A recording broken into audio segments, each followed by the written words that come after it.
history is not required. We should leave it. We should talk about only present. If there is no connection with the past, we become aimless, we become disoriented, we become rootless. So therefore, I think that we need to once in a while talk about it. I have had an opportunity of writing and studying, first studying and then writing about Hyderabad, which is my city, where I was born, where my parents, where my forefathers, where my ancestors were born. This is a fascinating journey to understand your own place. I met Mr. Andrew Fleming during his first days in Hyderabad. We had a small meeting, there was a group of people. And the first thing which struck me was his name, Andrew Fleming. And we knew only about Ian Fleming and the James Bond man. So I thought that we have another James Bond creator here. So that was an interesting thing which we noticed and we discussed at that time. He wanted to understand Hyderabad and its different aspects. To understand Hyderabad, I think that we need to understand its history, which is very unique. What has happened in India is that we have been focusing more on the north. Numerous books have been written, numerous people have become experts. When we come this side of the Vindhyas, Deccan is little known. We talk about the cosmopolitan culture, we talk about Akbar and Jodhabai, in Agra and Delhi, but we don't talk about the inter-religious marriages of the kings and the queens and the princess and the prince here in Hyderabad. There might be several examples. We have two to present you. Even during the Bhagmati times, which is a forerunner, that is more than 500 years ago. Bhagmati kings, Bhagmati sultans were marrying Vijayanagar princesses. Vijayanagar was a great empire in the south, which was competing with Bahmanis, and then when Bahmanis broke into 5 smaller states, they were fighting with the 5 smaller states. And then we have this information about Ibrahim Qutb Shah marrying a Vijayanagar princess, Bhagirathi. Then we have this legendary love story over which films have been made, theatre has been played, and which Mr. Fleming spoke about, that is Bhagmati and Quli Qutb Shah. There are 2 opinions on this. Is this a legend or a real story?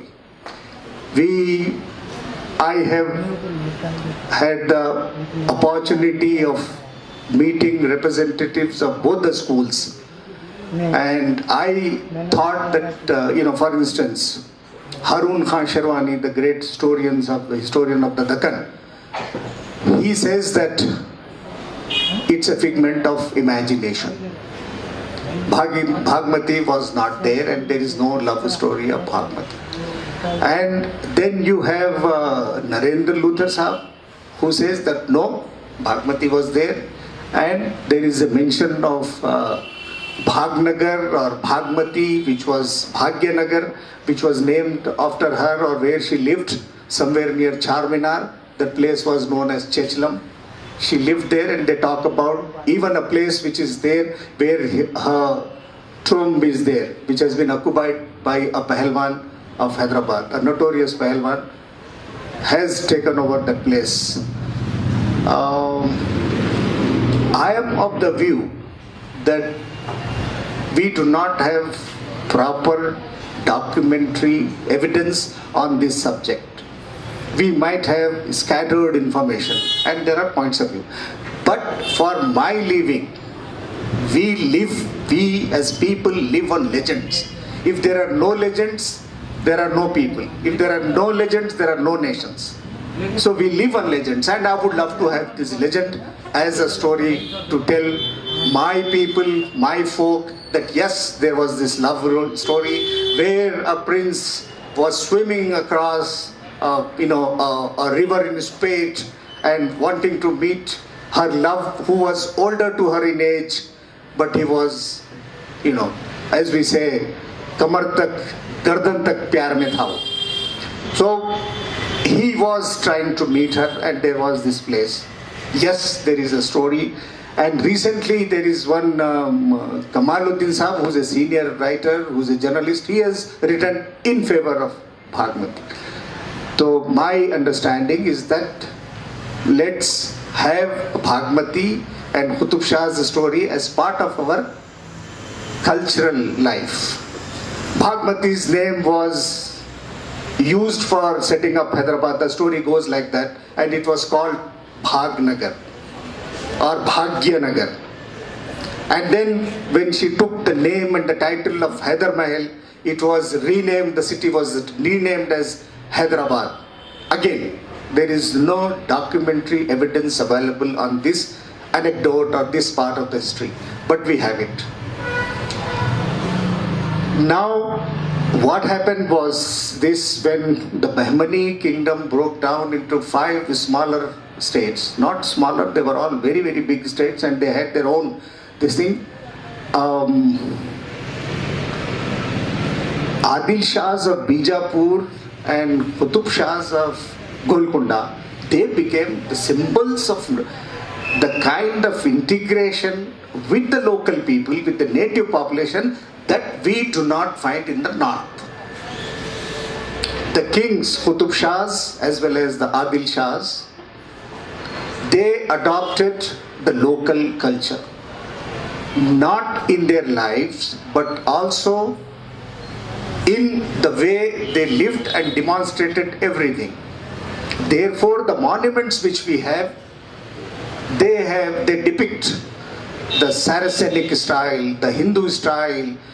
You go to Osmania University, it's a wonderful combination of these things, but not from Qutb Shahi time, but from the Usman Ali Khan's time, the Nizam VII's time.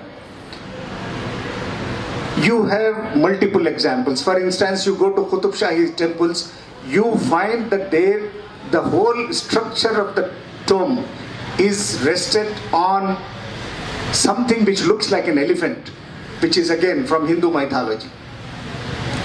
Have they done it deliberately? Did they do it? They wanted to do it? Yes, I believe that they did it.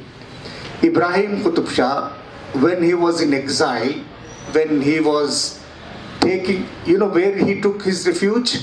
He went to Vijayanagar kingdom. And he was treated as a wonderful, precious, important guest. For more than 10 years he was there. And there he learned the language, there he learned the culture, and there Ibrahim Qutb Shah became a true Deccani, not an Iranian, not a Turkic origin prince who had come or whose family had from Turkey and the borders of Turkey and Persia. He became a true Deccani when he lived in Vijayanagar, not before that. And what did he do? He started speaking in Telugu language. He started patronizing. I am talking 400 years ago, 350 years ago. We are talking about our culture. He started writing in Telugu. He started encouraging this thing, and for the first time he appointed court poet Malikushora, and that was a Telugu poet. He did not choose a person who spoke or who wrote in Persian language, which was the court language at that time, but he appointed a Telugu poet as the court Malikushora, jisko kehte hain aap, the court poet of the king. And that silsila, that journey continued, and you will be surprised that during that period of Ibrahim Qutb Shah and a little later, we come to Quli Qutb Shah a little later, but during Qutb Shah's time, we developed a new form of Telugu language, which is known as, again, Acha Telugu. Can you believe this? I was surprised when I read this in a history book, that it was known as Acha Telugu. Telugu was already there. It had the influence of Prakritit and Sanskrit and all those elements were there. But it took the Persian element, the local element from that point, and it became a language which adopted even in literature. Spoken language, we have the Telugu of the Deccan is full of Persian and Urdu and Arabic words. Many of the words are from that origin. But actually it started taking that shape from that time onwards. May I share with you some of the names which I wanted to remember but I could not.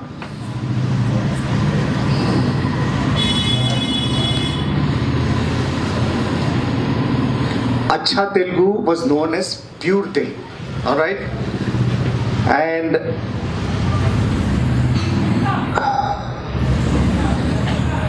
Ibrahim Qutb Shah, because of his closeness with the Telugu people, with the native people, he was called in Telugu language as an avatar of Brahma. And he was known as Malik Iba Rama. His name was pronounced and written like this: Malik Iba Ibha Rama. It is written as one word, but Ibha Rama. He was the patron of art, patron of culture, patron of all those things. And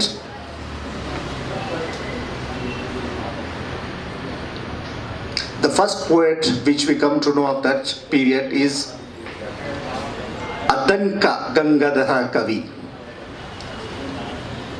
Adanka, Addanki, Adanki Gangadhara Kavi, who wrote Tapti Samvarana Upakhyaanamu and dedicated to Malik Ibrahima. He was not the only poet who wrote this. Telugu poets were writing about him and treating him as a god. He left a rich tradition which was followed by the Qutb Shah.